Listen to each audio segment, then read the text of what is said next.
This is Vince Frost, interrupting your regularly scheduled program for this live update. Earlier today, we got some paranormal activity, and well, let's just say, this live feed speaks for itself. My boss and yours. We've hit the big time. It's all we're getting and we're feeling fine. It's our world.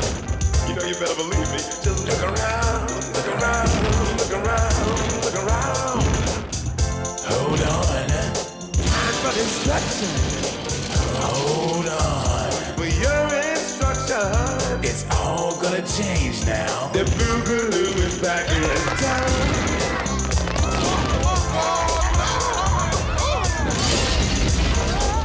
Okay, you little kids, get this. Everything you see destroyed, the world is just a joy. Let the sky explode.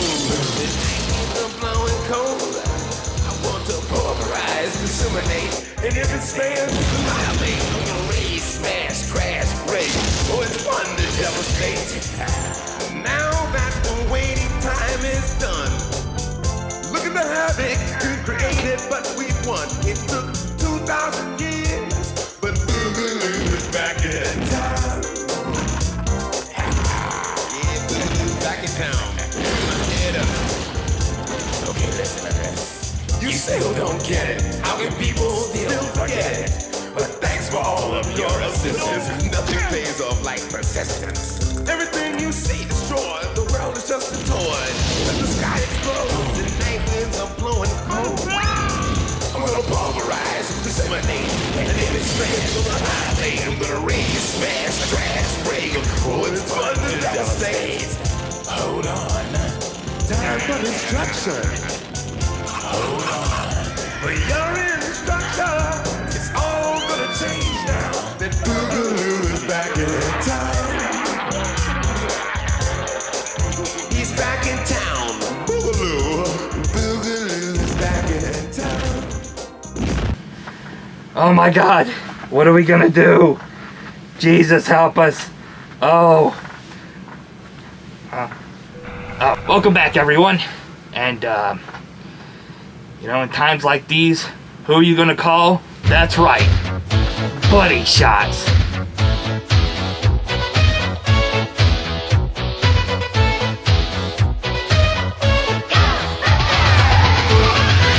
buddyshotz. We are here. This is 144. Can you believe we've gotten this far? On just our dreams. On a wing and a prayer. Yeah. On the wings of love. Like, what? Is that how that song goes? Yeah. Why were you, when I said what, were you like... No, I think I got every note off, like, wrong. Yeah, you were like... no, wait. It was like, Don't Sue Us version.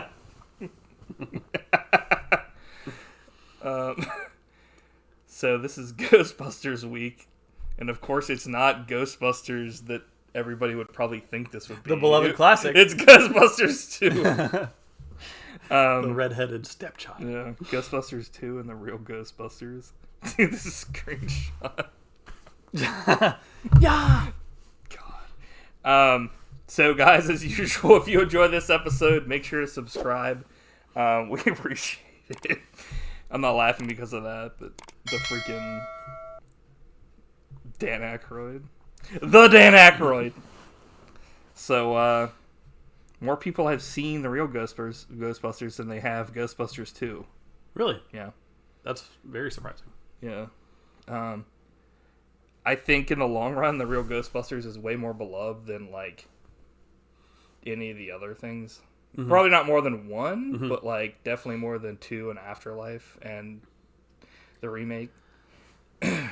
Well, I'm starting to understand why after watching a few episodes. Yay. I mean, yay. I mean, yes. So it was, 75% yes I and say nay. 25% no. Sit down. Go on, open up a window. And 60% of our fans have seen Ghostbusters 2, while 40% have no. Or wait, it's actually the opposite. What? 60% of people have not seen Ghostbusters, so less people have seen it than have. Okay. I looked it up, and despite like its reputation as like a not great movie, it was a huge hit. Like it made a ton of money back in the day, so a lot of people saw it. Yeah. It's not surprising. I think people were so excited. And that the Real Ghostbusters was so popular after like the original movie that like everybody was like, "Oh, let's go check out the sequel." Did you see it in theaters? No, I didn't. I was actually like, when these films came out, like I didn't really see them in theaters, but like I honestly got more into Ghostbusters because of like the TV show, like the Real Ghostbusters. Speaking of which, that's the Weird Watches, and we're going to talk about it right now. I'm like after these commercial breaks. The Real Ghostbusters came out in '84, just spin-off sequel to Ghostbusters 1, starring the voice talents of a couple people here. We've got Maurice LaMarche played like Egon Spengler. He's probably best known also for playing like Brain from like Animaniacs or whatever. And he's had a huge career. Yeah. Had excuse me, man, freaking coughing over here. Ray was played by, I think, is this right? Yeah, Frank Welker. He was probably, I don't know. I'm trying to think of like all the characters who was like most. I think they really played up like their stereotypes on the movie in the show. So like, you know, Ray was even more like a kid. Yeah. Like, you know, than he was in the movies, and Peter was kind of more of like a quipping one-liner character. Then we had Winston played by Arsenio Hall. It's a huge cast. Yeah, and Lorenzo Music, who's played Peter Venkman, who is also best known for probably playing Garfield. Yeah. Yeah. Basically sounds exactly like Bill Murray. Yeah. Does a great job. When I was watching this, I was like, Lorenzo Music. Yeah. Nice Lorenzo Music. They also, it's weird because they replaced Lorenzo Music with like Dave Coulier at one point as Peter. Because in weird. In the one we like the later episode, or not the later, but the only one that was on primetime, the Halloween Door or whatever, that one was Dave Coulier, and the Boogeyman was Lorenzo Music. I didn't even realize that. So nice. you can kind of tell in certain episodes, but in other they did a pretty good job of him like actually sounding. And then Bill Murray replaced Lorenzo Music as the voice of Garfield. It's like a circle of life. Yeah, I thought that was so funny, dude.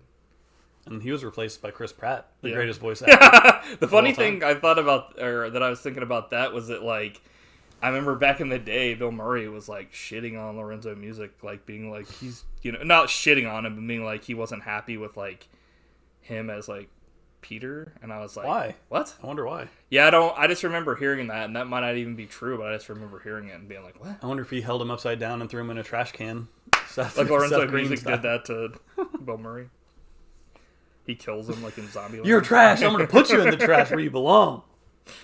But this actually had a pretty big run. It was from 86 to 91.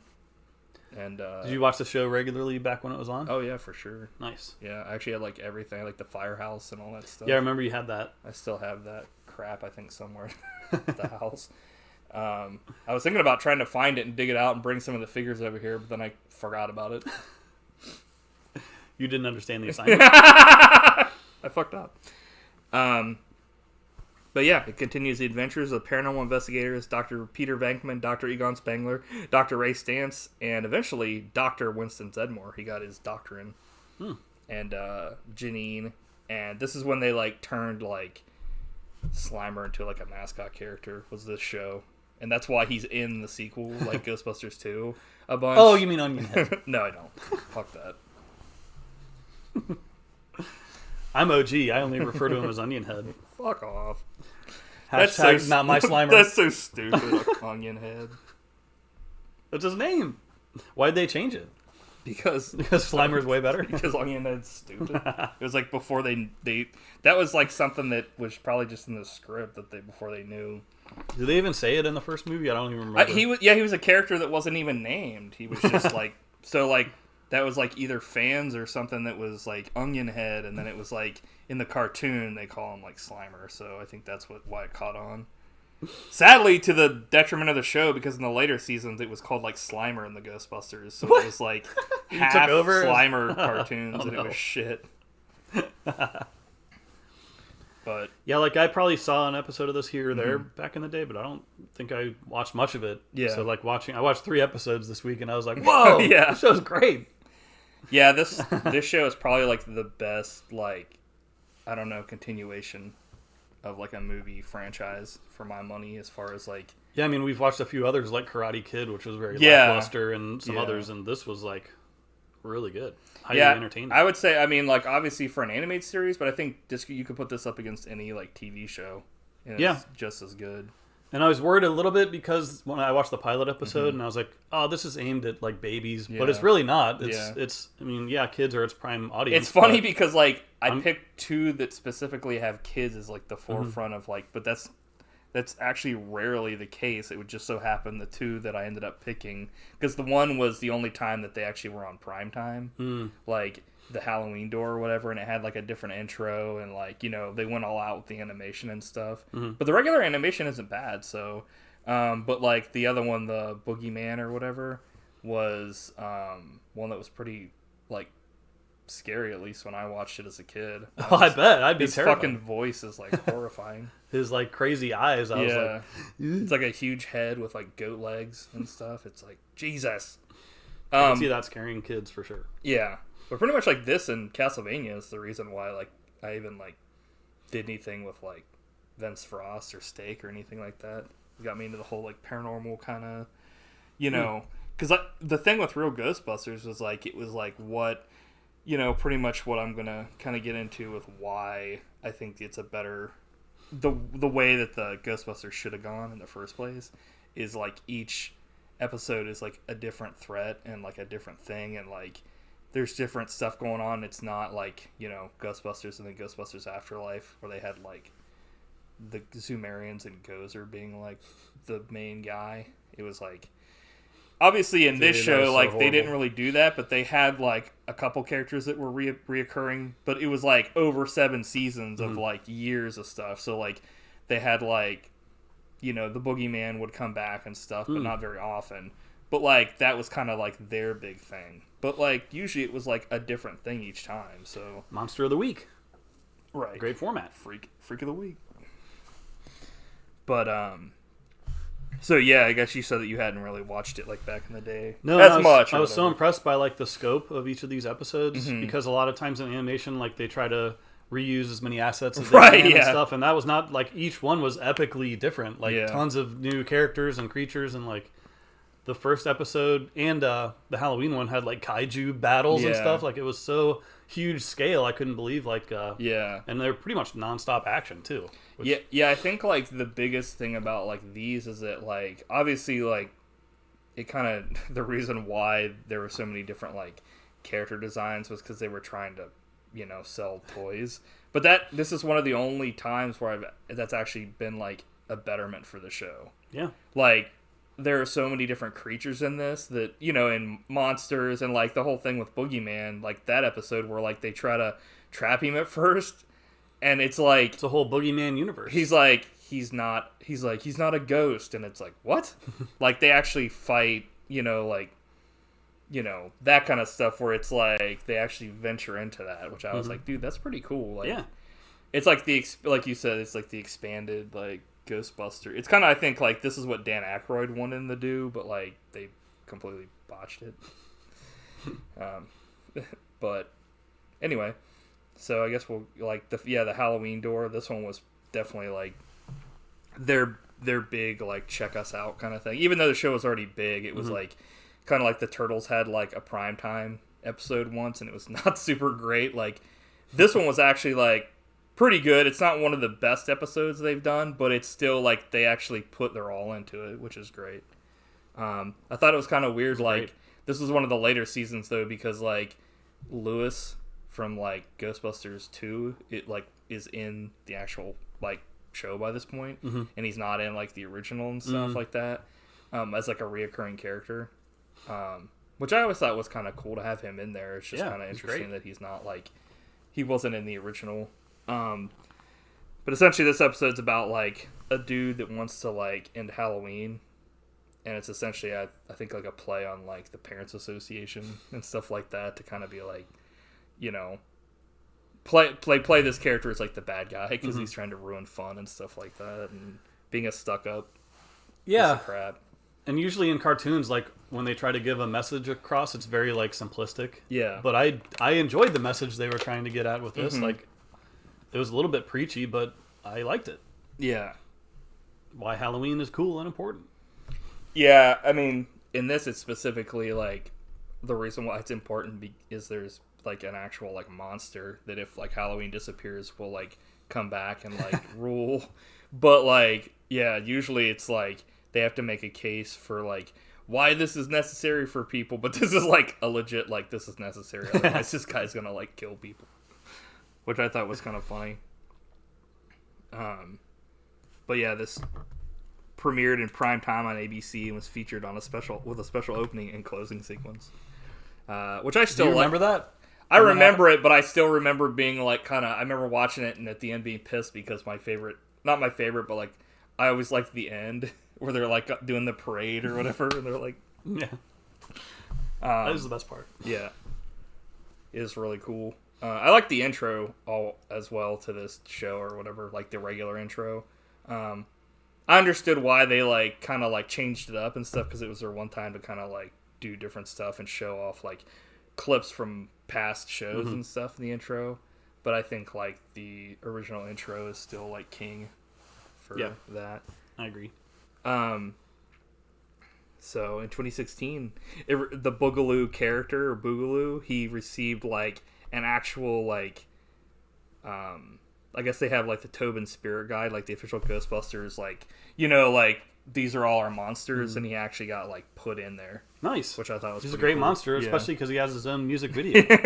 I always thought that was funny because like, they do actually have like music in these episodes and stuff, which is something I always thought was cool. Like, not just the Ghostbusters theme and stuff, but yeah, this is one of those ones where like the character actually like sings. It's kind of like a Disney thing where the character sings their own. Like the Ghostbusters even have a thing where they sing a thing as well. Oh really? Yeah, remember that they sing about Halloween or whatever. They sing about like weird, it was like they're at like a kid's like what was it like assembly? Yeah, assembly, and it's like what the hell is it called? I wrote it down. It's like touching old magic or something, and they're talking about like the birth of Halloween, and then they put on this like ridiculous like impossible to make like light and like special effects show in an auditorium. I was thinking if I was a kid in that audience, I'd be so confused by what I was seeing. Like, what? I'd be shocked. I'd be Why? like, dude, this is better than anything I've ever seen, like in like movies or in real life. Yeah. I'd be like, what? Like, are they using hologram The technology? Ghostbusters should be fucking catching ghosts, and instead that like Egon just spent like months making like a fucking doctor from Voyager. It's like, huh? And the point is that Halloween's awesome, which every kid already knows. Yeah, like, they were already dressed up for Halloween, so it's like preaching to the choir. it's literally like, you know, like the preacher in church being like talking about God, and everybody's in the audience like, what? It's like you could have saved some time and money. Yeah. Everyone already knows that.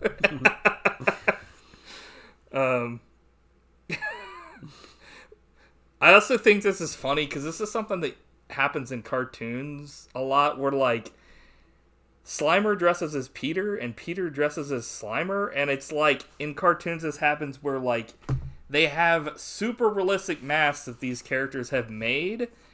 Not only that, but they're like masks that like fit onto the person's face, and they can like move their lips, and it'll like move the mask's lips. And I'm like, you're telling me that like Slimer and Peter made them? Like, what the fuck?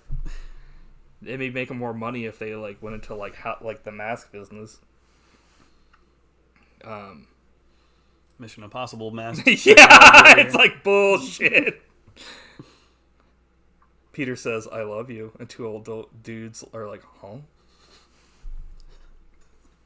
I don't know why I thought that was so weird. It was like, it just seemed like, I mean, I guess they did it on purpose, but it was just like he it cuts over to them, and they're like, "Oh," I was like, "Okay." I thought this was kind of fucked up to say in like a kid's show, but I think that's why I like the Ghostbusters, because it's like there are times when it's like definitely not appropriate for kids, where like Peter says, "Sometimes I think life is one big bullet with my name on it," and I was like, "Holy shit!" But it was pretty funny. But like pretty much like, yeah, this Dr. Crowley guy has like a huge head. Like he's got like this weird, like he's got like 20 forehead wrinkles on his head. I think that guy was voiced by like Splinter too. Oh really? Because Nice. it's like the same company that did like the Turtles, like Deke or whatever. It's like he has a giant flat top, but it's not actually a flat top, it's his head. Yeah, he's like a Frankenstein with like a bunch of ridges essentially. He also like crushes a pumpkin with his bare hands. I was like, holy shit. He's like, yeah, and I'm like, what the fuck? I've heard of smashing pumpkins, but crushing pumpkins? Yeah.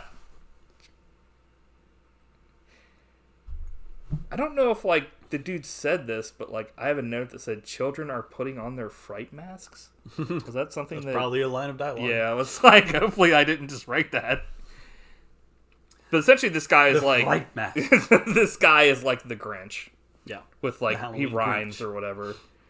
And then essentially his assistant turns on him and he's like, actually, I was a ghost the whole time. And I was like, wait, how the fuck did like you get into the Ghostbusters like place and the like the PK meters not go off if you're a fucking ghost? This is the one Caught thing him on I a couldn't get technicality. it. But then this is when like the Boogaloo who like Brian O'Neill, who also I think did like the singing for Winston and or not Winston, but he did some of the other singing in like the Ghostbusters Nice. part, like earlier the Old Magic or whatever. He sings this. He directed, and it was written by him and Michael. Damn, dude, it's like Straczynski. There we go. But Brian O'Neill, pretty much the big musical thing where he comes in and kind of talks about how like he's gonna destroy everything and stuff. That was awesome. Loved it. Did you see that he like moonwalks at one point? I did. It did some weird like cartoon thing where he's moonwalking, but like they didn't spend the extra resources on his arm animation, so his arms were like, and I'm like, what? I didn't notice that. But he had like 4 arms, like Goro, which I thought was really cool. But this is a cool character because he has like his main head, but then he has like his knees have like mouth and eyes, and same thing with like his stomach and his chest or whatever. Like he's got like 4 extra like mouths and stuff, so it's pretty cool. The Cenobites would be proud. Yeah. So at the end of this one, it's essentially like a kid comes and like saves the day because he or she like, at least I think it was a Yeah, girl. it I was. can't remember. I'm not afraid of you. Yeah. Which I was about to call BS. Yeah. No kid on Well, Earth it's who would, always like that in confront a cartoons kaiju. where it's like the one kid or like one person like I'm not afraid of you, and I guess like since like she says trick or treat, it's like Halloween spirit is back, and like because of that like he's fucked and has to like leave or whatever. But she says, "Tell me a Halloween story," and I'm like, what the fuck does that mean? A Halloween story? I'm like, tell me a Halloween story, Matt. And you're like, well, one year I went and got candy. The end. It's like, huh? Happy Halloween. I'd say Sleepy Hollow is a Halloween story. That's true. That's pretty much the only one, though, right? Yeah. The only one. And this one. Happy Halloween from the Ghostbusters. They, like, blow up some fireworks. So overall, that was a great episode. Yeah, I agree. And then the other one is that we watched was The Boogeyman Cometh, where it's about... This one's kind of weird because it's like... The Ghostbusters are like going to bed and they're all sleeping in like one room together. And like Egon wears like a fucking like nice shirt. And They're like firemen stuff. right. But when they're like sleeping, these kids come in and like hire the Ghostbusters to like, I guess like defeat the boogeyman. And when they say, like, the boogeyman, Egon's like, what the fuck? Because I guess when he was little, like, the boogeyman, like, tormented him. But, like, I think that's why, like, I don't know, I just really liked this show pretty much more than, like, the movies, is because, like, they actually did a lot of, like, character building over time and stuff, where, like, Egon, he has that extra wrinkle now where, like, even though he's more scientific and he's kind of, like, not the first one to jump to, like Ray's the one that's always, like, more into paranormal and stuff like that. Like, he, as a kid, was, like, tormented by, like, this otherworldly being or something, so. I really like that touch, too. Yeah. It was very cool. What do you think about, like, this is another thing that I like they don't really do in the actual movies, is, like, they had, like, a ghost in this that was, like, a mobster that actually talks. Yeah. It's like the ghosts in this are, like, sentient and stuff like that, and, like, they're actual own characters and stuff, whereas in the movies they're more kind of like just things to, like animals. Yeah, unless they're, like, you know, like Vigo or, like, you know, what's her face, or not her face, but whatever it is, like, what's it called? In the first movie, Gozer. Yeah, Gozer. I couldn't even remember it. I was like, yeah. So, yeah, they're like animals. They're looking for the raw pink meat. But yeah, that ghost was doing, like, the best Edward G. Robinson impression. He's like, yeah, see, I was like, dude, you're never gonna take me alive, see. Turn it up to, like, and they're like, yeah, you're a ghost, and he's like, oh shit, see. And I was like, it was like, see every 5 seconds. It was like when there would be, like, a cartoon character that would be like, what's his face from the Maltese Falcon, like, you know what I'm talking about? Yeah, Peter Lorre. Yeah. And I'd be like, Jesus. Because all kids in the 80s and 90s Right. have 1940s noir gangster Reference, movies. yeah. I bet a lot of people know those from just the cartoons, because, like, how the hell would you know otherwise? Yep. So, yeah, Boogeyman was, like, he was a scary character because his voice was, like, I agree. This would have pretty definitely messed up. freaked me out if I was under the age of, like, 10. even, like, hearing it now, like, the actual voice itself, they do something where it's, like, hoarse, but it's also, like, I don't know. It's very effective. I can't really, like, describe it. You just have to kind of hear it. But I'm pretty sure that, like, one of the, like, the dad that's, like, of the kids is, like, played by Shredder, like Uncle Phil, but I could be wrong about that. I never looked it up. But it sounded like him. But they go into, like, the Boogeyman realm, and he's got, like, kind of like, it's like the Mirror Masters, like, mirror dimension in the Flash comics, where, like, it leads to all these different, like, instead of leading to other mirrors, it leads to, like, other doors and stuff like that, which I thought was, like, pretty sweet. Yeah, I really like that. And they end up blowing up, like, the Boogeyman's, like, realm, I guess, with him in it, with the ghost bomb. So also, that's something that kind of happens a lot in these episodes, is they, like, every once in a while will, like, destroy their proton packs. I guess it's just like, They did the exact same thing in the pilot. Right. They must use that method a lot. Right. It's like, well, I guess it's not really hard for them to get a hold of, like, nuclear material because that, and it's like, thank God they did that in, like, the Boogeyman dimension, because otherwise it'd be like a fucking nuclear fallout. Yeah. Even though I don't know if they really talk about it all that much in the cartoon, as far as, like, they don't really talk about, like, oh, it's, you know, a nuclear accelerator kind of thing. It was him, by the way, James Avery. Booming voice. He's like, oh, I'm like, yeah. Who played the freaking Boogeyman, does it say? What? That one just said ape. I know. But I always thought the effects in these episodes were always great. Mm-hmm. And that's pretty much, like, I thought the Ghostbusters should be like this, like, with the ghosts being around all the time. Like, Yeah, me too. I wasn't a huge fan of how, like, I don't know, there's, like, kind of a time jump between Ghostbusters 1 and 2, but I was even less of a fan of it from, like, 2 to Afterlife. Like, you're telling me, like, all this time went by and there was never other ghosts? Like, I just thought that was so stupid. I thought that, like, ghosts should just be a thing that, like, happened. Like, it's kind of like, you know, where people report ghosts, but in this universe where the Ghostbusters live, they actually, like, are able to do something about it, and people see them and stuff, and so they go and chase them down. And it's nice that, like, they have a new, like, bad guy every film, because, like, even though people kind of, like, crap on the second movie, like, at least they had, like, a completely different, unrelated, like, villain, whereas, like, Afterlife, literally, it was just waiting for Gozer again, and it was, like, even at the end of, like, the remake, they were, like, remember they were, like, did you hear that? It was something about Gozer, and I was like, oh my god, dude. Like, again with fucking Gozer? Like, I don't know. I'm with you 100%. Those were all horrible decisions, and those movies sucked.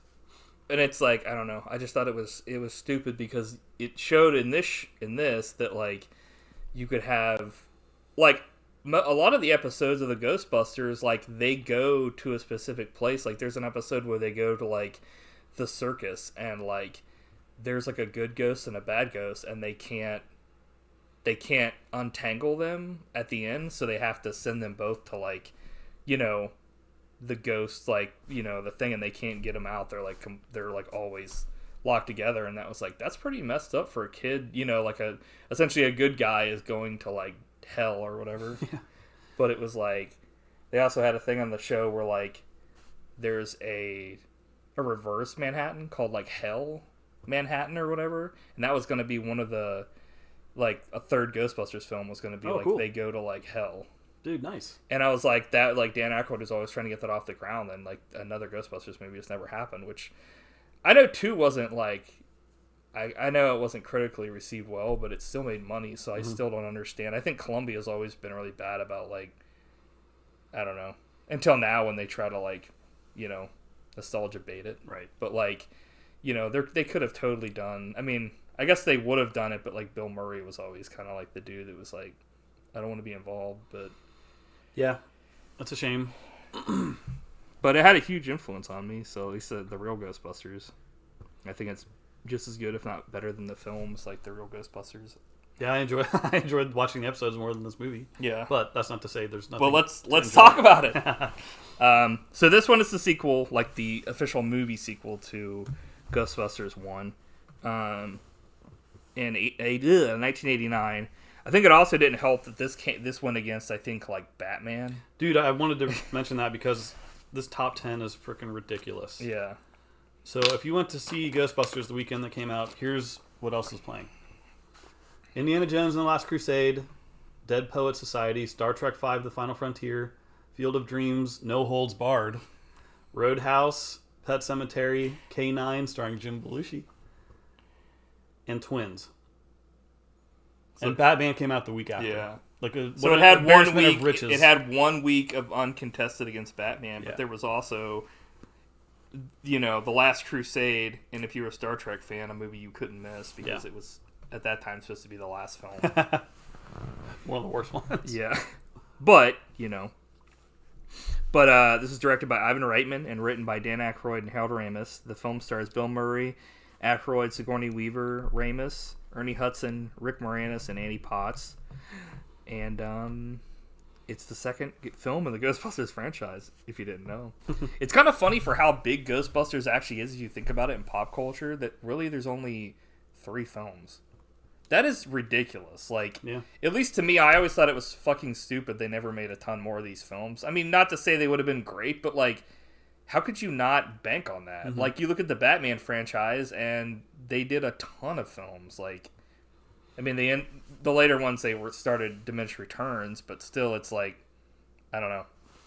Ridiculous. Yeah. I feel like that's a huge lost opportunity. But, like we said, set 5 years after the events of the first film, the Ghostbusters have been sued and put out of business after the destruction caused by their battle with the deity Gozer.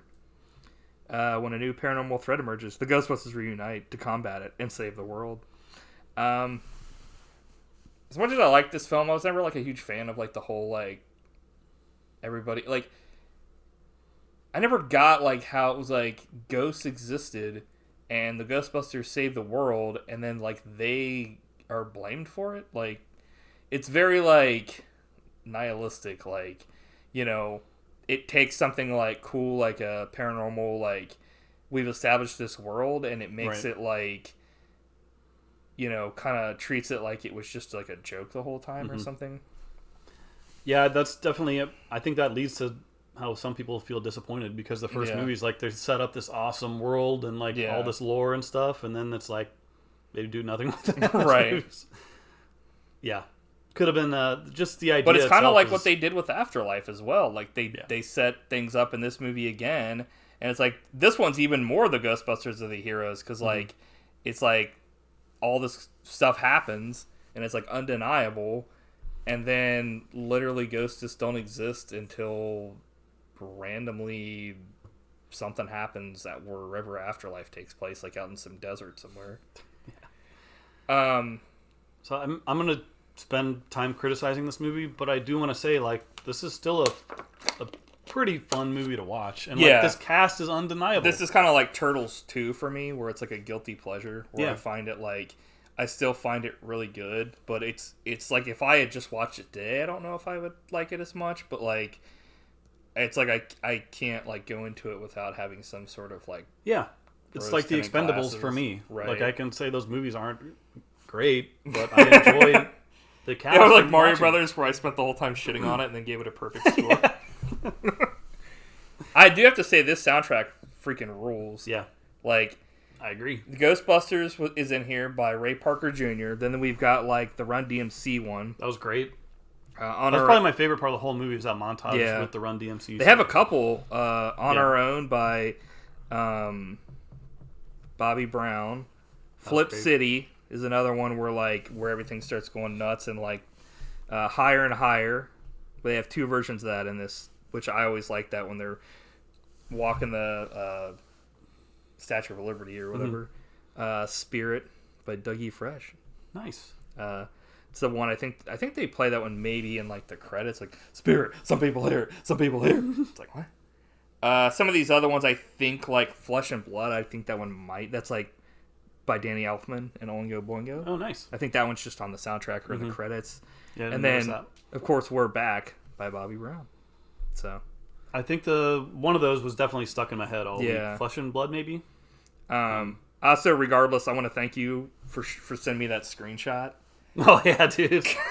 Because there's this fucking part where they're, like, in the beginning of the movie where, like, it's like Ray and Winston, like, go to, like, take care of, like, a ghost, but you find out it's actually a birthday party, and they go to, like, they're, like, doing their little thing, and fucking Ray's eyes are, like, bugging out of his head. He's like, I'll put, like, the thing up on the screen here, but it's ridiculous. Like, Dan Aykroyd do, like, a mound of cocaine right before the action. He's like, yeah. But I thought the opening for this was kind of cool with the slime coming out of the ground. Yes. It was kind of reminded me of, like, I don't know. It was like, we're like the, I think that's one thing that both Ghostbusters 1 and 2 do really well, is they mix, like, the comedy with, like, kind of, like, horror to a degree. Like, it, not like I was, like, not like if I watch it now I'd probably be scared, but, like, I still am kind of scared because of when I was a kid. It has that same feeling. Like, there are certain parts of this that I'm like, holy fuck, that's pretty, pretty scary for a kid to watch. Yeah, I think the first one is much more successful in that part. Yeah, but yeah, I agree. But, like, the carriage chase kind of reminds me of, like, a Paperboy thing, because there's, like, all kinds of random shit going on. There's, like, people with, like, a rug, and, like, this other dude on, like, a bike, and, like, the carriage is going all over the place. But then it leads into the Ghostbusters theme, and it's like, oh, this is really cool. But then it, like, kind of takes it down, because it, like, makes you think the Ghostbusters are here to, like, take care of a ghost, but they're here for, like, a birthday party. And I always, even when I was a kid, I fucking hated this, because I was like, they're like, who are you gonna call? And they're like, He-Man. And I was like, dude, fuck He-Man. Yeah. But I also thought about it now, because I was like, so the kids thought a fictional character, He-Man, was gonna fucking show up to their birthday party?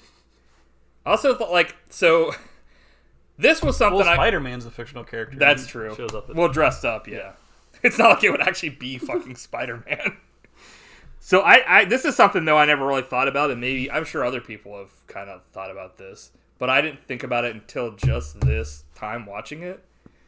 After all the times watching it, so the Ghostbusters show up and they like set up their little like boom box and they start playing like music, and they play their fucking theme song. Yeah. So the Ghostbusters theme like exists in their own universe.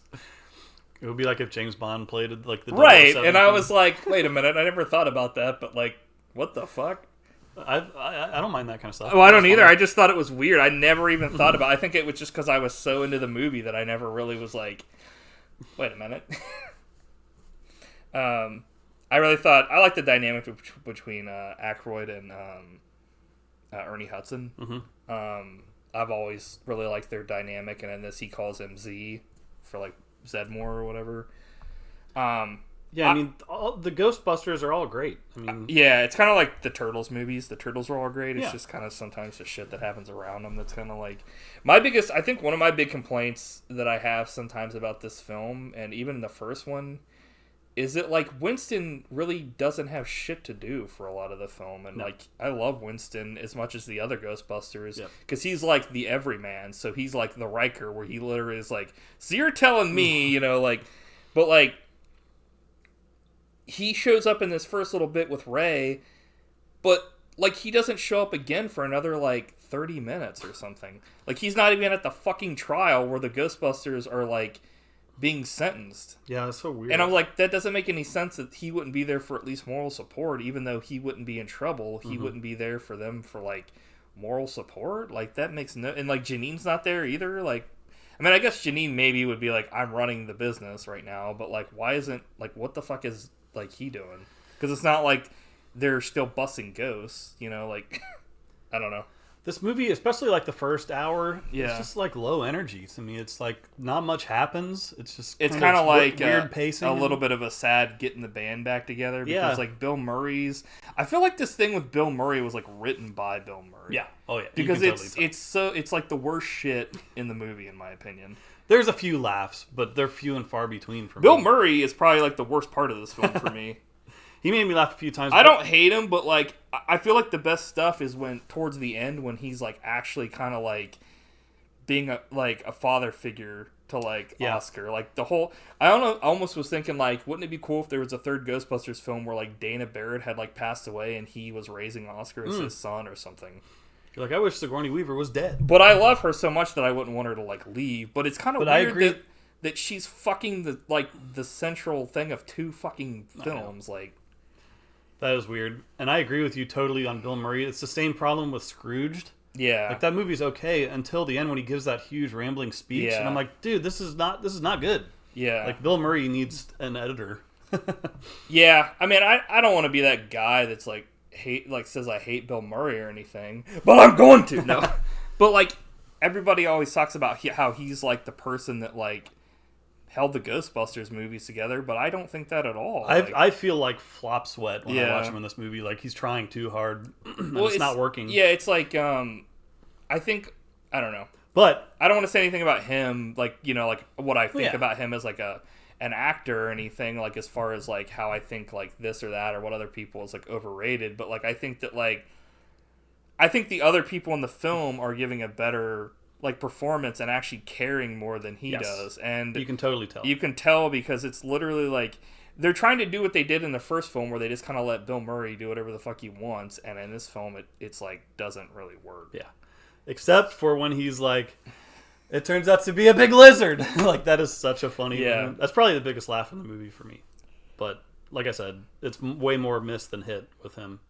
I just think he's kind of like, I don't know, I think I mean, it works, but his character just kind of comes off as like a bastard, like an annoying prick. Mm-hmm. Which, like, I don't know, I guess that's kind of his character, but it's also like, I like him more in the Real Ghostbusters, where he's like can be an asshole, but he's like a lovable character at the end of the day. Whereas in this, it's kind of sometimes he just kind of comes off as an asshole and annoying. Yeah, exactly. I actually had that as a note, but then I deleted it. But then I was like, well, I guess if it comes out, it comes out. It somehow works much better in the first movie than this one. Yeah. I do like. I mean, there's stuff in this where like Egon's like having an experiment where he's like they're doing like, essentially like Egon at this point is still like he's like in school, not in school. He's like, but he's like a professor and like he's doing like work that him and Ray used to do back in the day, where like they're checking to see if human emotions can affect like environment, which just so happens to be what the whole movie's about. Yeah, well, but how convenient. But she's like, does Peter ever mention me? And Egon holds a scanner to her, and he's like, no. And he's like looking at the readings. Like, I always think that like the stuff with like Egon and like Ray and Winston is always like way funnier. Yeah. Like, I don't know. Like, a little more subtlety. Yeah. Giving the puppy to the girl. Let's see what happens when we take away the puppy. It's like stuff like that. Why don't people talk about this as being a Christmas movie like Die Hard? Well, that's a New Year's Eve movie. Yeah. It's so you talked about No Holds Barred earlier. Guess who shows up in this film? Brel from No Holds Barred. Oh my god. He's the new Walter Peck. I forgot he was in No Holds Barred. Yeah. He's he's like, you better sign the papers, you jockass! Harris Yellen. Like, what the fuck is a jockass? Speaking of which, that's another thing, I'm just gonna get this off my chest, that like, people are like, man, fucking Peck, people like this dude. It's like, do we always have to have a fucking guy that's like the naysayer of the Ghostbusters? Because they're bringing that motherfucking Peck guy back for like the new movie, and I'm like, when I watched the first Ghostbusters, I wasn't like, this is what's making it for me, is fucking this asshole. Like, just 'cause it's funny, his name's Peck. Like, fucking who gives a shit? I agree. Like That Peck, hardly ever works in movies. Like Peck from what was it? What they called like the little dudes? From Willow. Yeah. He's like, you Peck, and he's like a character that exists just to naysay is. Yeah, this movie it goes like even further because he like puts him in fucking like psychiatric ward, and it's like, hey. But I want to give a shout out to Peter McNichol. I think he's really great as Janosch in this. I don't like him in this. I think he does. I think he does like pretty like his character is pretty horrible, but like I think he dials it up to like 50. Oh yeah, I think his character work is really well. He kind of it's funny because the only thing I've really seen him in was this, and in that movie with Mr. Bean. Yeah, where he takes him in and they shows him the painting that he like, and he's like, oh my god. I don't have a huge problem with him. He's really funny, and he's Renfield in Dracula Dead. Yes, yeah, that's right. Which is probably my favorite. I think he's really good. I mean, I don't know. I just think the comedy is like community theater level pitch, just like pitched at like it just doesn't. Well, I don't think like I don't think he's funny. I just think he's like a creepy fuck in this film, and I think he does that really well. And when he like becomes like Vigo's like, like underling, I think that's really good stuff. He's kind of like, it reminds me of like a fucking Balky or some shit. Yeah, totally. But I think it's not his. I'm not criticizing him. It's kind of a lame character. I mean, I don't think he was ever. I do appreciate. I don't think he was ever going to be like the fucking star of the film. Yeah. He's just like a side guy. But I think he did a good job as that character. Vigo's poking out of the painting. What do you think of Vigo? I love that. I love Vigo. I think he's great. He doesn't have a huge presence. Like, I mean... Well, yeah, I had a note. He's only, like, in this a little bit, but it's kind of like Gozer. Gozer's not in the movie all that much either, so... 72 minutes in, and the villain has done hardly anything. Like, well, come on. I mean, Get to it. I don't know. It's fine. I mean, the villains don't really, like... In these films, they don't really, like, do... Like, they kind of do stuff by their, like... Because in the Ghostbusters film world... The villains affect stuff by, like, their, like, powers. Like, they don't actually really show up, which I don't know if I really love that, but like in this, it's like the whole reason why Vigo even like comes out is because the slime that's running under the city feeds pretty much to like the place where his painting is, and that powers him up enough to kind of like manifest again. As like kind of like, because this is essentially Vigo is like Vlad the Impaler essentially, but they didn't want to be like, you know. But I was blown away that Max von Sydow did the voice. Yeah, I remember there was a thing about that where like he did the voice, and there was another guy that like did the actual like, he's the guy that actually was, you know, the person. And when that guy found out at the premiere, he walked out because he was pissed that he got like, I guess, you know, whatever they say, like ADR'd. Yeah, it was Wilhelm von Homburg, and his lines were dubbed by Max von Sydow. He did great though. It's just, I guess he was like pissed. The Ghostbusters do construction under the street, and I was just like, why didn't they just like lift up a manhole and like go under there? Because he was like, holy shit, there's like a ton of it's off the charts. And the first thing they think to do is fucking jackhammer the street. And I was like, I really liked it. Like, Ray owns an occult bookshop. Because it's a cool setting. Because, like, that just, I don't know, that's just something that's so close to, like, the Real Ghostbusters, where there's, like, all this stuff going on and that kind of cool thing. I really wish they would just merge the two, like, film and, like, the Real Ghostbusters, because the Real Ghostbusters has so much, like, back to it and stuff. But, like, it's funny that they did change Janine's appearance to look like the cartoon version, which I was pretty impressed by. Like, they did the same thing for Ernie Hudson. Oh, did they? Yeah, they like had him shave his mustache, which I was like, there you go, holy crap! Like, I'm pretty sure they did something else too, and I can't remember what it was, but it was the whole thing with Slimer where like he shows up in the actual, like, they pretend like he's living in the firehouse, even though they don't really ever talk to him. The only thing that ever happens is Lewis gets scared by him like 10 times. Yeah. He's like, But, yeah, I think we already talked about that. I was not a fan of how, like, we only see Winston in the first 25 minutes of this film.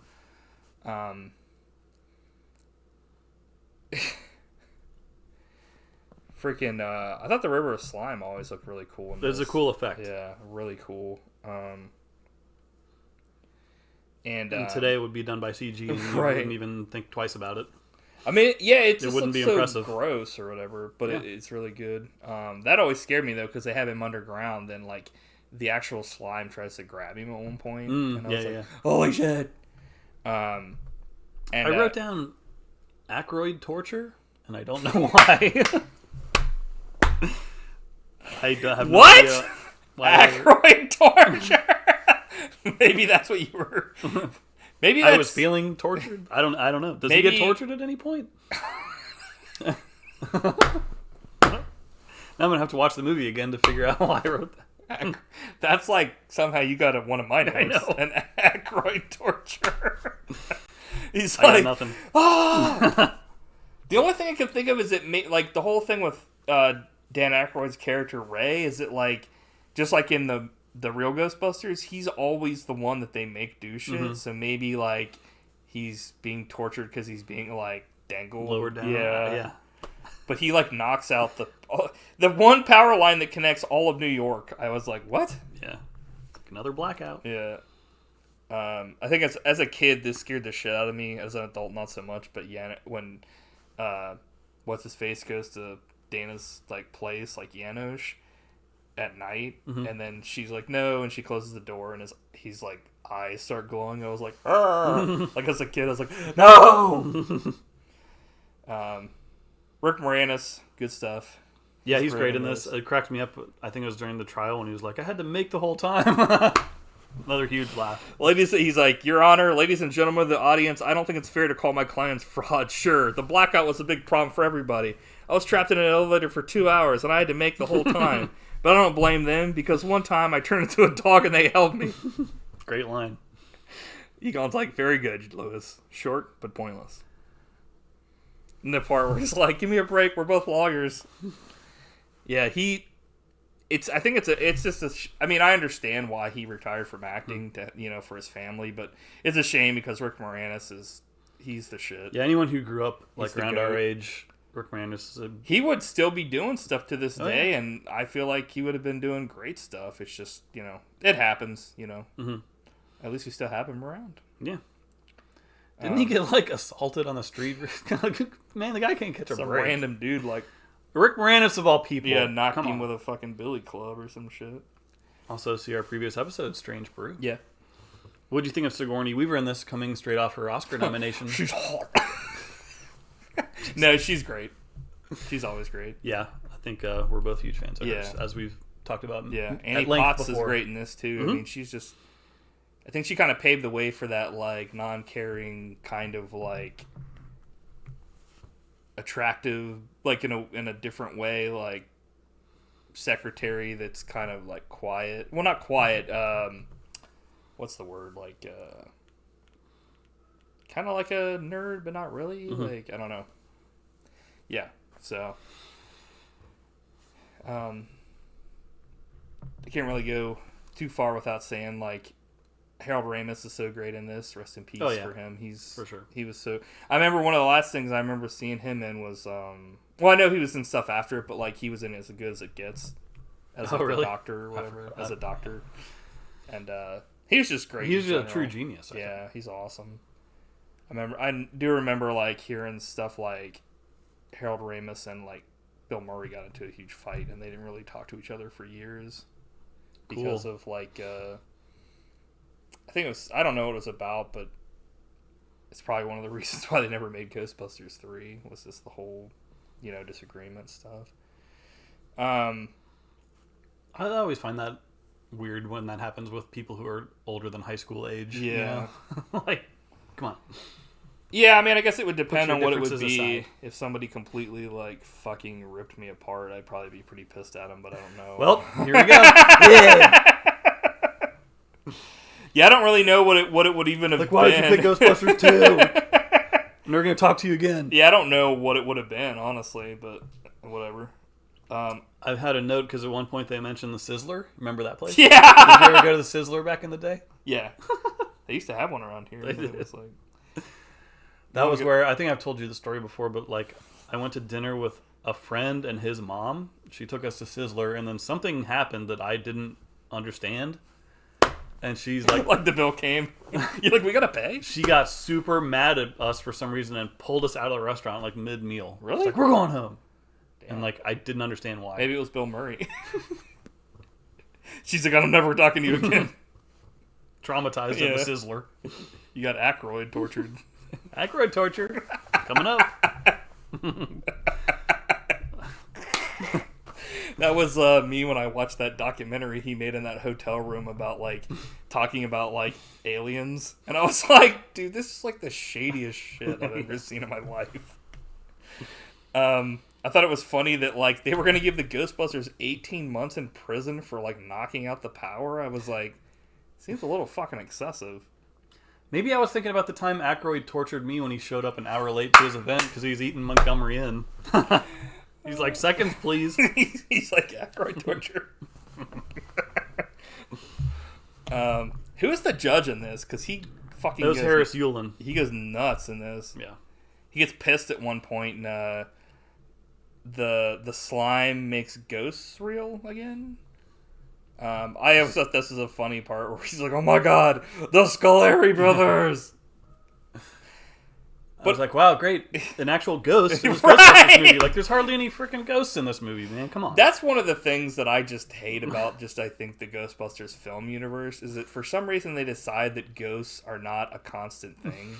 There has to be like something that happens to make ghosts, and I was like, I don't fucking get that. That makes no sense.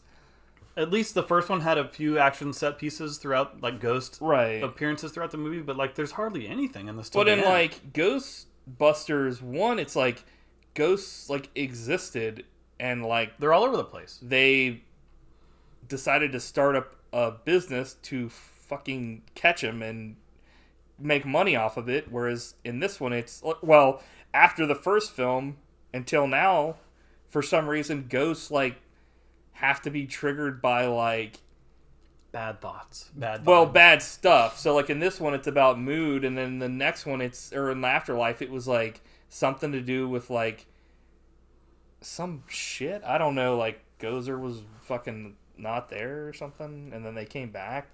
But it's a bad idea. Like once you set something up, that'd be like if like Rocky trained, and then in the sequel, like he fucking couldn't do shit. Yeah. It's like cool.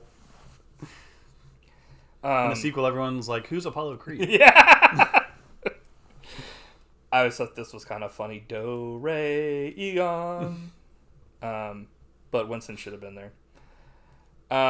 Ghost effects were cool. Yeah. Pretty good. 2 in the box, ready to go. We be fast, and they be slow. I was like, sweet.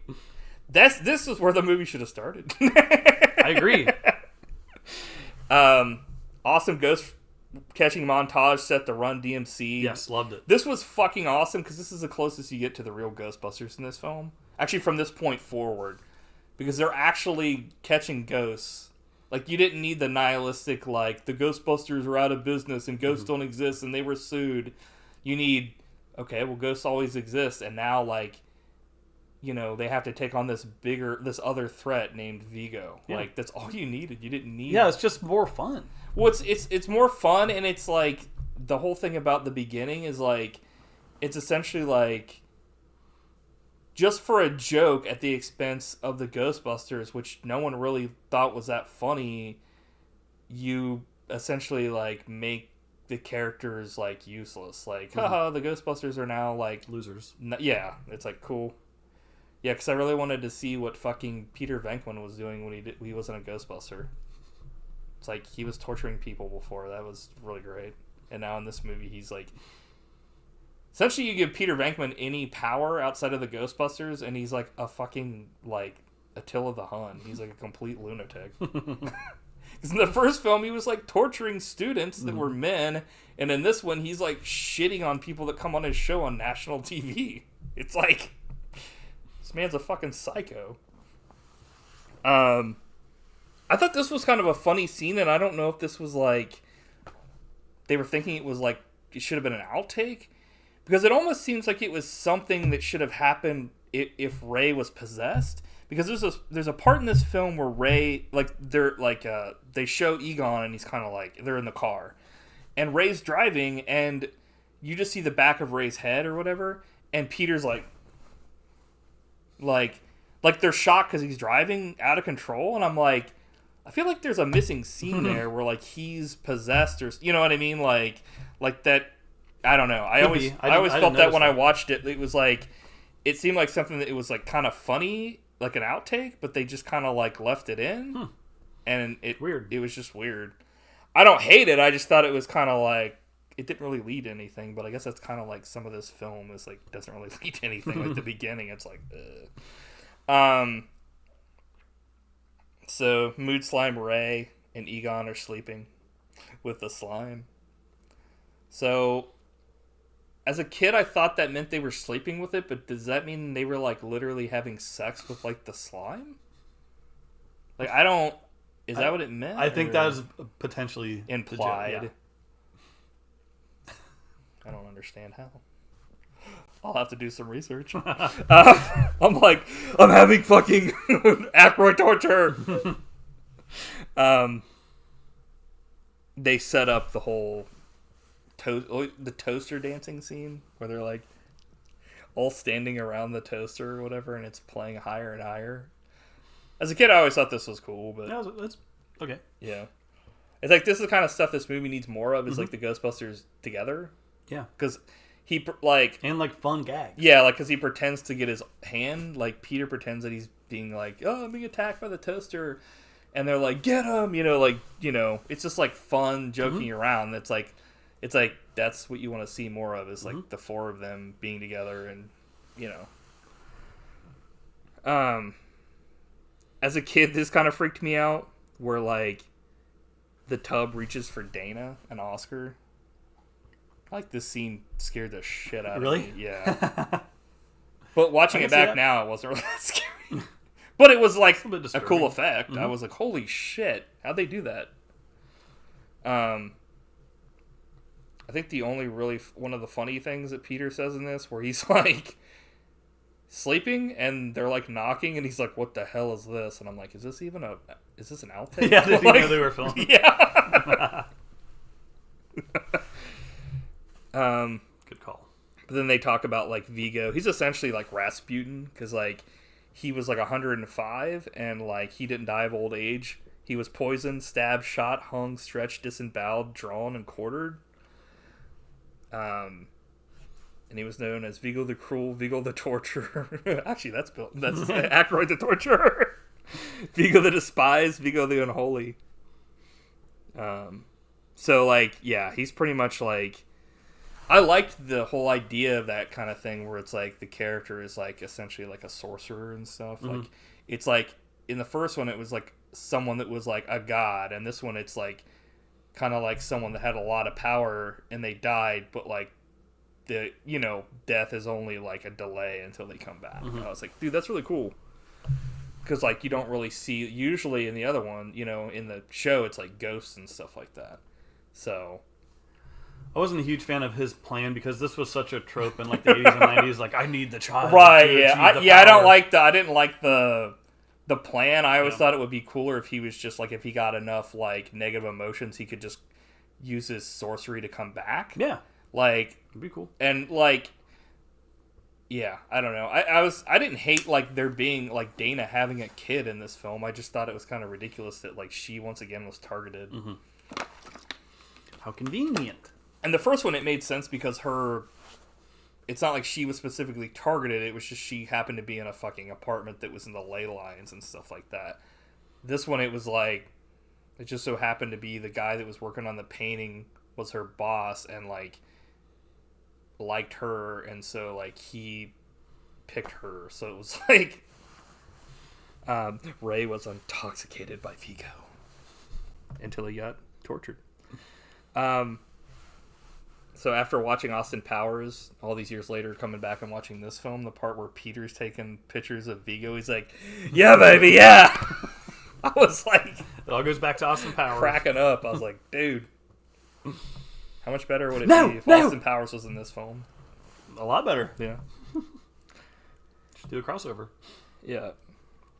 Actually, they did do, well, not a crossover of that, but they did like, I think I've talked about this on the podcast before, maybe, but they had like, at least 2 they've done were Ghostbusters crossover with like the Turtles. I always thought that would be a really cool movie, but yeah. Janine and Rick Moranis are set up in this as a couple. It's kind of weird because like by this point the Real Ghostbusters have been out, and in that she's like in love with like Egon, so I guess they decided to go with like oh huh. Him instead, which I always thought that was kind of weird, especially coming from watching the Real Ghostbusters to eventually, because I watched this after and was like, wait, why is she like hooking up with this dude instead? I liked him in the movie. Oh yeah, for sure. I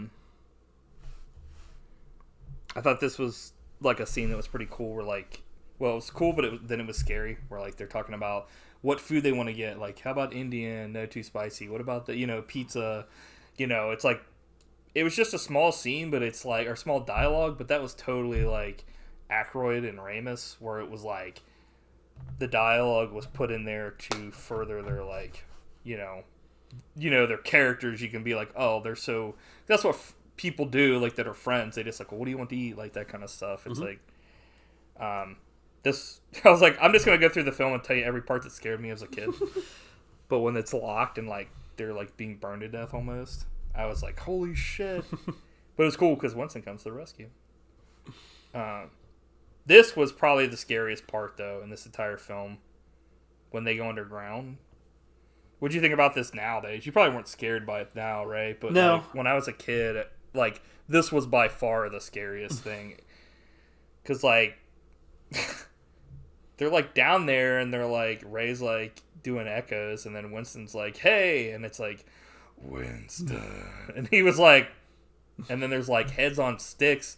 That's pretty fucked up for like a kid to fucking see. Like, there's no way in hell that would be in a fucking film these days. Mm-hmm. Like, and then like this like ghost train goes through him, and his voice acting is crazy. He's like, like pretty much goes until he has like no voice left. It's like, dude. But that's pretty cool. That pretty much fucked me up when I was a kid. I was scared. I didn't see either of these till I was an adult. Somehow. Oh, really? Like, I totally Yeah. missed the Ghostbusters train somehow. Speaking of trains. Yeah, Ghostbusters was like a huge thing for me, at least when I was like younger and stuff. It was like this and Turtles were like my big deals. Shocking. They talk about them all the time. I don't really talk about Ghostbusters as much, but probably because I like the real Ghostbusters more than I like Ghostbusters 1 and 2. But because I have like an idea of what I think Ghostbusters should be, and the closest to that is Real Ghostbusters. What are your thoughts on Ecto Cooler? Oh, it was legit back in the day. That was like the tastiest drink. Yeah.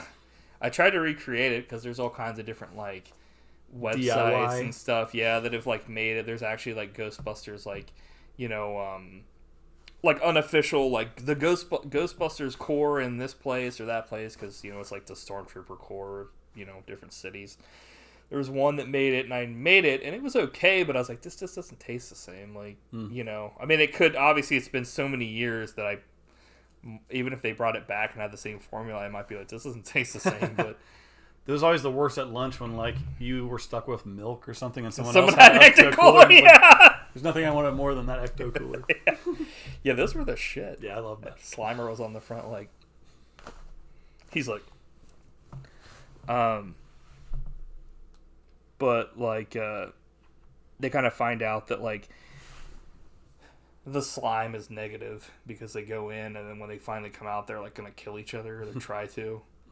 And, thankfully, Egon, like, isn't affected and tells them to take their clothes off, because, like, both Ray and, like, Winston are going to, like, beat each other's asses, but then, like, Egon's like, take all your clothes off, and, like, I was like, well, how did he not get affected? Maybe his brain is just functioning at a higher level. Maybe. Egon is like the brains. He's like the Donatello. The Renaissance. More funny stuff by Rick Moranis. I used to have a roommate, but my mom moved to Florida. I geeked out this when I was a kid, where he's just like, do you want to play Boggle or Super Mario Brothers? I was like, holy shit. But in this, he says Super Mario. It's like, oh. The line about the French bread pizza. Oh my god. Yeah, that was one that we always quote or whatever. We're like, oh, was he like, you know, how was he? He's like, oh, he's such a good baby. We just gave him some French bread pizza and he passed right out. And she was like, oh, okay. Whoever wrote that gets a gold star for the day. I've said that to, like, I think, like, John or whatever before. I think you said that to me before, Yeah. and I didn't get the reference. Yeah, it's just like, yeah, just because, like, they were like, why don't you guys come over? Well, we gotta, like, watch our kids. Like, just give them French bread pizza. Come on over. And everyone's like, oh. It's like the only person that remembers to quote Ghostbusters 2 of all things. Yeah. Not the first one. But the Ghostbusters come out of the sewers like turtles, like the Teenage Mutant Ninja Turtles, and I was just like, makes sense for the turtles, but, like, have you ever tried to lift a fucking manhole cover, especially from below with your fucking back? Like, I have. from below, you're like, ah! You're like, I can't stop it. You're like a fucking Hercules. You're like, yeah.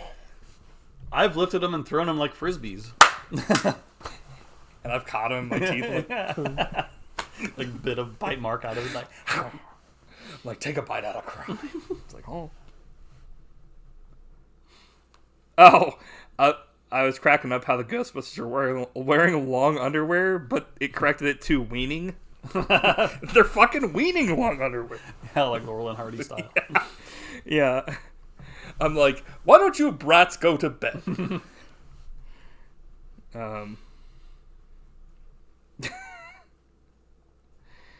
So you see Bill Murray's brother in this? He was like the doctor, like Brian Doyle Murray. Yeah, he's a shit, man. Yeah, he's great. I like him actually better than Bill Murray. Well, he was in Get a Life. Yeah, one of my favorite shows he's ever. funny. He's been in a bunch of stuff. Oh, he's hilarious. Yeah. Yeah, this is awesome. This is hilarious. Something I did kind of like notice this time that I never noticed before was when they were like, it's like Dana's in Peter's apartment with Oscar and like Lewis and Janine, like the curtains are mismatched. One of them is a completely different color than the other one. What? Which I was like, to go to that length to put that kind of character development for how much of a like slob Peter is, but for his dialogue to be like the most annoying makes absolutely no sense to me. Like, you went to that length, but you didn't take the time to like tighten up his shit. I can't believe you noticed that. What a touch. Then again, honestly, knowing the way that probably Bill Murray was with like his stardom and stuff, he was probably like he was doing this film probably as like a favor to Dan Aykroyd and like Harold Ramis, and I'm sure he was like, I'm just gonna do whatever the fuck I want. Mm-hmm. You know, like He Bam Margera'd it. Yeah. And it didn't work out. Oscar was doing the OG Baby's Day Out. He was on the ledge. Yeah. So essentially, Yanos shows up like as the Wicked Witch of the West, and like Long Arms is the kid. I was like, okay, what the fuck? It's like, so he's got powers, but only in that one instance? This is bullshit. I thought it was really cool. Like, this part was really cool too. The part where they have the montage with like all the different like ghosts. Yeah. Like where they play Flip City, and like the fur on that lady comes to life and it like runs away. More stuff like that. I mean, that's I was like, dude, this is so cool. But like, yeah, I completely that's what's agree. good about Ghostbusters. Yes. Is this kind of gags. There's just way too few in this movie. Yes, Titanic arrives and like Nice touch. They're like, well, better late than never. And I was like, who the fuck would say that if they saw that? I would be like, what? I'd be running. Like, I wouldn't just be like, oh, it's fucking the Titanic. Yeah, that was hilarious. But that was a great gag because it's like they get a call to the police station and like there's like, you know, they're down at the harbor. It's like the Titanic just arrived, and I was like, that was kind of horrifying when I was a kid. That's gonna be this whole fucking review. As a kid, this was scary. Yeah, it was Cheech. I forgot Yeah. what he was. Yes, yeah. But it was still kind of scary even now because it's like they're fucking showing up and they're not like Disembarking. ridiculous ghosts. They're fucking like humans. It's like, and there's also like that random part where like that ghost like looks under that huge arch or whatever, like in New York. That was awesome. Love that. But like all that stuff, there should have been way more of this kind of stuff. Like Ghostbusters should be Rocky with ghosts. Yeah. That's how the first one kind of was. This is like 90 minutes in and we're finally getting going. Yeah. Well, it's funny because I feel like they did kind of get going earlier, but then they like pumped the brakes on it, and then it was like, this was kind of like the way for them to sell some toys because the proton packs don't work, so they end up having to come up with something new, like the slime blowers or whatever. Watch 2 movies. You're being a good sport. Got lots of thoughts on Ghostbusters 2. You're being a good sport. But like, I really like this part where like they control the Statue of Liberty with the NES advantage. Me too. It was really cool. As a kid, I was like, this is the shit. It's like Ghostbusters and NES are combining. Your favorite things in the world. Yeah. Yeah. It's a cool effect. Yeah. I mean, I don't think it tops the Marshmallow Man. No, because it's pretty obvious it's somebody in a suit. Yeah, but it is cool looking still. Yeah. I like that. But like, I remember... I like that. I always thought this was fucked up, though, because randomly, like, the whole street is cordoned off, but like, randomly Ray crushes a cop car. He just steps on it, and he's like, oops, and I'm like, was that fucking necessary? I thought it was really cool that Lewis kind of suits up as the 5th Ghostbuster. Yep. Too bad it fucking never goes anywhere, because after this film, they don't make another one for like 50 years. But like, Slimer driving a bus, I was like... That was funny. It was funny, but it was like, okay, so he's officially like turned into like a complete good guy because of the Real Ghostbusters. Yeah, it was just funny that like, it's funny because in the show he talks, but in the Ghostbusters movie universe, ghosts don't talk unless they're like the boss. Yeah. So, yeah, they couldn't go far enough to have him actually like communicate. He was just like, I'm wearing a fucking hat and I'm driving your ass. Did he even eat any food in this movie? That's like his thing. Yeah, because there's a part where he's eating some stuff and like Lewis is like, it smells like somebody took a huge, and he's about to say like, I guess like poop or something, and he see each other and they're like, yo. For some reason, Slimer runs away from him. He's like, a human.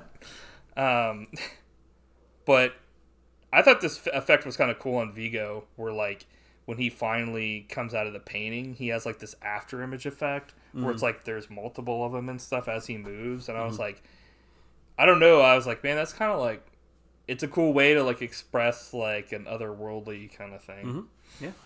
Yeah. And Vigo shocks them, and they're like in hell. This is Dan Aykroyd torture right here. And Ray goes demonic, and they like spray him with the ooze or whatever, the positively charged ooze. I never had actually I might have had a proton pack, maybe. I don't think I did, but I never had one of these slime blower things back in the day. Did they actually make them? They did, but yeah, I never. I know they have like. Oh, actual, wasn't there a commercial? Yeah, yeah. And I think you filled them with water or whatever. They were like essentially like squirt guns, because obviously like if they sold like the kind of stuff they would sell to put in them wouldn't even be real slime. It would be like some kind of water stuff, because otherwise it would gunk it up.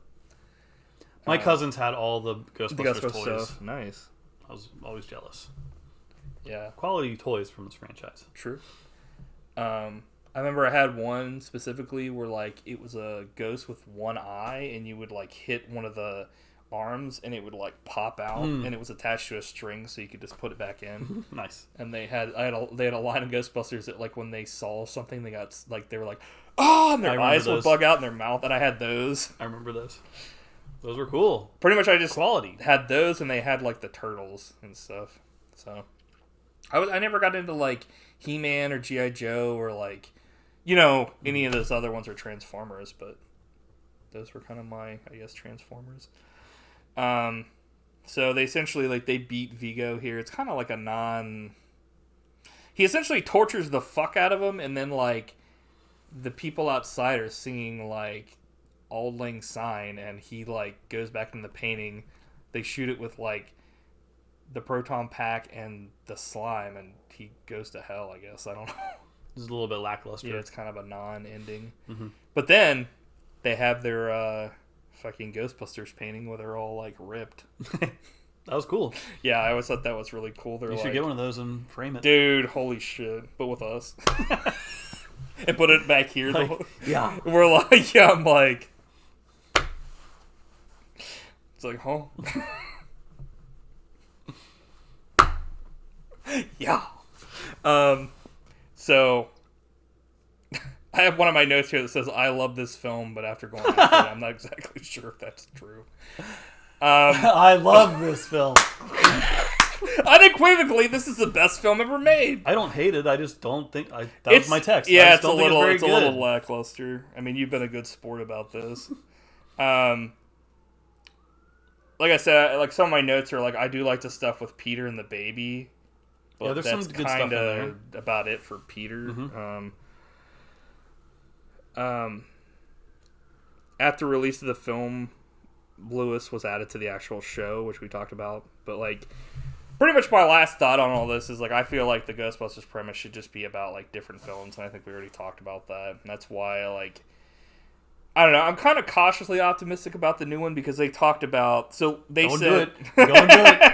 They said, setting yourself up for more misery. What did you see that text I wrote you where it was like, they said that it was supposed to be like, it's supposed to be like a long episode of the Real Ghostbusters, and I'll believe it when I see it. I'm pretty sure that they just said that to like nostalgia bait me, essentially, because they've already run out of the goodwill for all the other, like Ghostbusters 1. It's like on the new Star Wars movies when they said they're doing all practical effects. Yeah, Dude, and they were, but then they like replaced lie. a bunch of bullshit, or like just didn't. It was like cool, but yeah, I don't know. I'll believe it when I see it, I guess.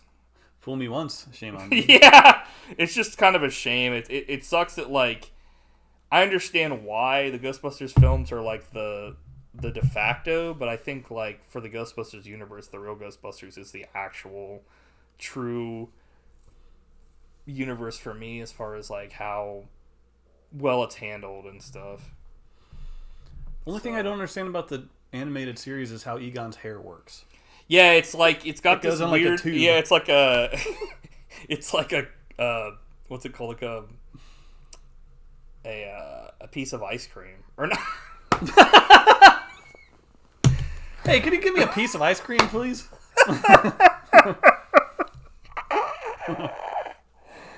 Yo, give me a piece.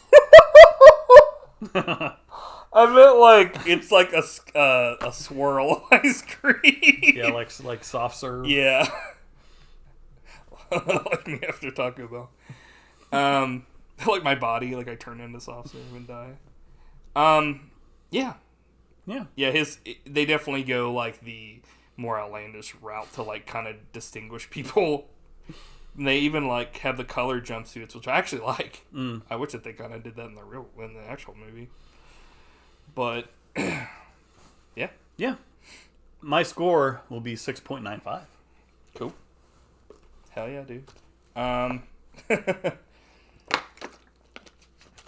feel like if I was rating the Real Ghostbusters, I'd say 9.95. This film's probably like an 8.95. I was going to give it a 9.95, but... That's okay. That's your prerogative. Well, the more we talked about it, I was going to give it like a perfect score, but I was just like... I don't know if even I can go that far. It's honestly like it's Bill Murray's fault for me. There's a lot of problems with this movie. Yeah, but like for me, the biggest issue is like Bill Murray. He just does not fucking care, and you can tell. Yep. It's like Chevy Chase and what's it called? What's it called? That one movie that Dan Aykroyd made that like Nothing But Trouble. Yeah, and like yeah. But It's I a guess shame. enough about shitting on other people. It's time to shit on myself. There you go. It's time to get a piece of ice cream. Yeah, so Cool. what's next week, man? You're like Ghostbusters Afterlife and Ghostbusters Answer the Call. I'm like, Since you made me watch this movie, now I'm going to get my revenge. By killing you! With kindness. oh, sweet. Because this one's for you. What? We're going to watch your favorite actor, Bob Hoskins' best movie, The Long Good Friday. Dude, holy shit. His masterpiece. Damn. I always thought, like, to me, like, his best movie was, like, Who Framed Roger Rabbit, but, like, I'm very excited to watch this. Nice. And then for Weird Watches, we'll watch the show Thick as Thieves, Okay. which I think I asked you to find a while back and you couldn't find it. I'll have to look But we'll it see. up, yeah. Like, I can always get the DVD.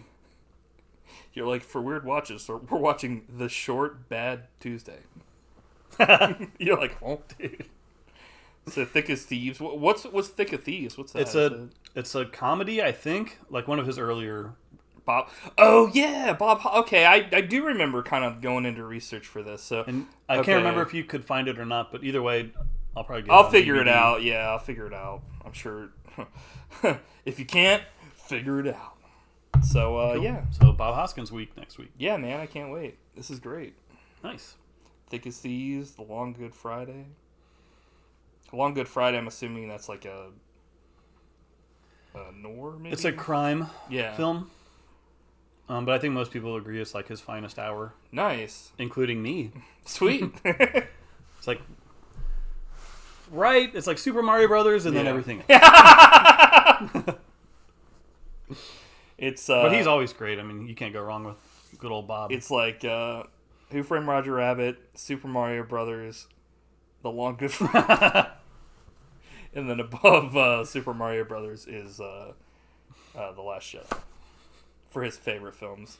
Not necessarily No, ones it's, where he were in. What's that one? Passed Away. Pass the dude, where he tries to like get with some chick that was his dad's possible mistress. I'm like, why would you want to have sex with someone your dad had sex with?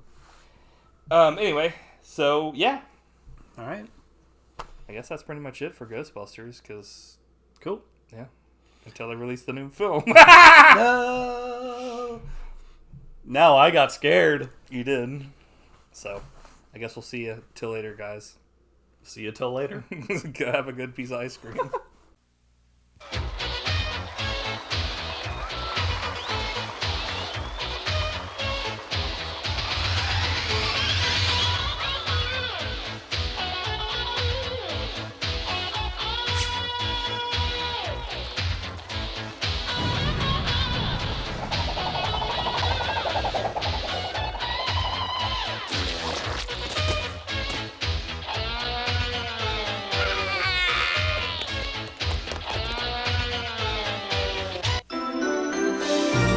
B.